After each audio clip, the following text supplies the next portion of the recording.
جب موسیٰ علیہ السلام نے یہ جواب دیا تو اللہ تبارک و تعالیٰ نے وہی فرمائی کہ موسیٰ علیہ السلام کہ ہاں ہمارا ایک بندہ اور بھی ہے جس کو ہم نے آپ سے زیادہ علم دیا ہے ایک دوسرے معاملے میں.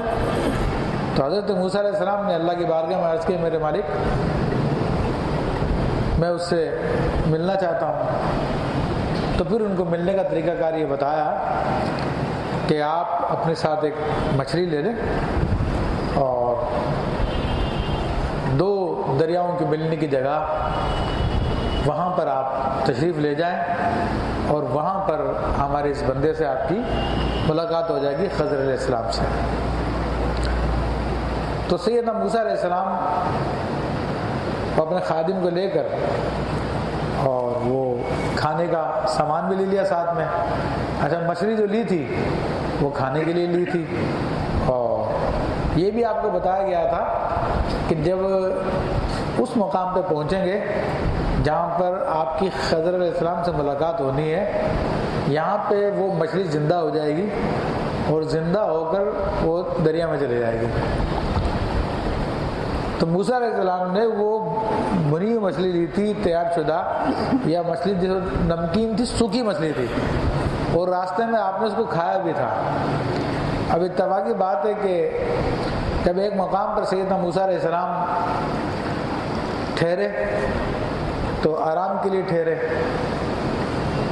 تو وہاں پر پھر آپ نے وضو وغیرہ بھی کیا تھا اور کہتے ہیں کہ اسی پہاڑی کے پاس تھا آب حیات کا چشمہ جو سیدنا موسیٰ علیہ السلام نے وہاں سے وضو بھی فرمایا. اور جب موسیٰ علیہ السلام نے وہاں پہ وضو کیا تو اس آب حیات کا پانی اس مچھلی پہ گرا. اب وہ مچھلی جو خشک تھی بلکہ اس کا ایک حصہ کھایا بھی جا چکا تھا تو اللہ کے حکم سے زندہ ہو گئی اور وہ خشکی میں چلتی ہوئی وہ پھر پانی میں چلے گئی اپنا نشان بنا کر. یہ سارا کا سارا معاملہ ہوا. تو اسی سفر کا ذکر کیا جا رہا ہے کہ موسیٰ علیہ السلام نے کہا کہ میں سفر نہیں چھوڑوں گا کیونکہ مجھے اللہ کے اس بندے سے ملاقات کرنی ہے جس کو اللہ نے خصوصی علم عطا فرمایا ہے. تو اب یہ دیکھیں موسیٰ علیہ السلام کا جذبہ دیکھیں کہ اہل علم سے ملنے کے لیے خود ایک رسول ہے اللہ تبارک و تعالیٰ جو بڑے مرتبے والے ہیں اولو العزم رسولوں میں سے ایک ہیں اور آپ کا بڑا مرتبہ بڑا مقام ہے آپ کا رسولوں میں اگر تو لیکن اس کے باوجود علم کا شوق دیکھیں کہ جب ان کو معلوم ہوا کہ ایک شخص کو اللہ نے کچھ اور قسم کا علم دیا ہوا تو آپ نے ارادہ کیا کہ میں ان کی زیارت بھی کروں ان سے سیکھوں بھی. تو اس علم کو سیکھنے کے لیے آپ نبی بھی تھے آپ رسول بھی تھے آپ اپنی قوم کے بادشاہ بھی تھے. موسیٰ علیہ السلام بھی اپنی قوم کے بادشاہ تھے اس ٹائم میں آپ بھی اپنی قوم کے سردار تھے پوری بنی اسرائیل کے.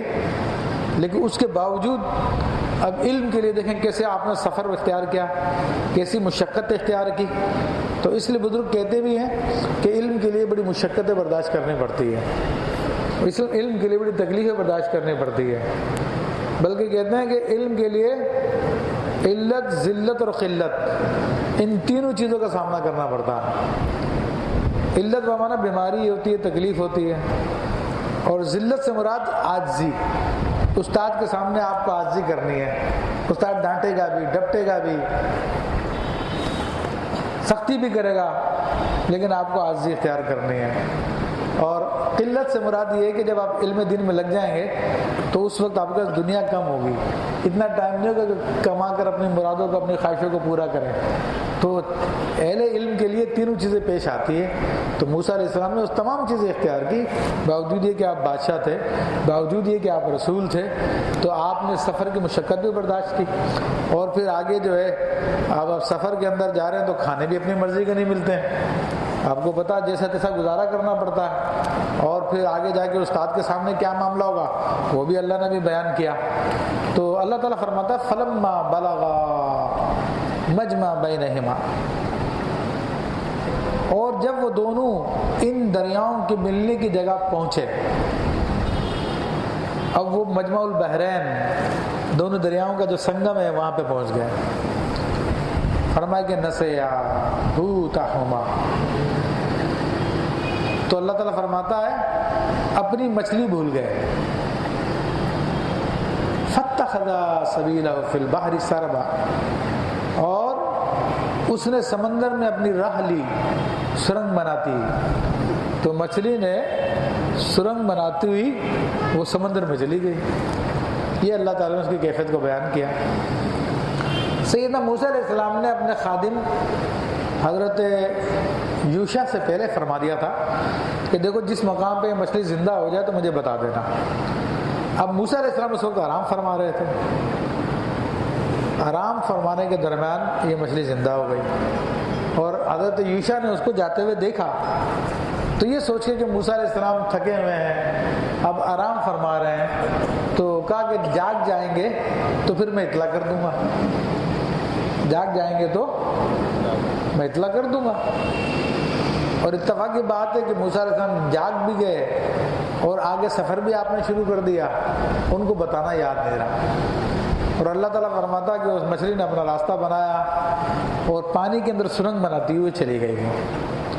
اب یہ بھی خدا کی قدرت دیکھیے کس طرح وہ مردے کو زندہ کرتا ہے، اور اس سے یہ بات بھی پتہ چل گئی کہ اللہ تبارک تعالیٰ جس کو چاہے زندہ رکھ سکتا ہے، جس کو چاہے زندہ کر سکتا ہے۔ جو لوگ اعتراض کرتے ہیں خضر علیہ السلام اتنے لمبے کیسے جئیں گے، تو بھائی وہ تو بادشاہ کی مرضی ہے، مالک کی مرضی ہے، جس کو جتنا لمبا زندگی دے دے وہ، تو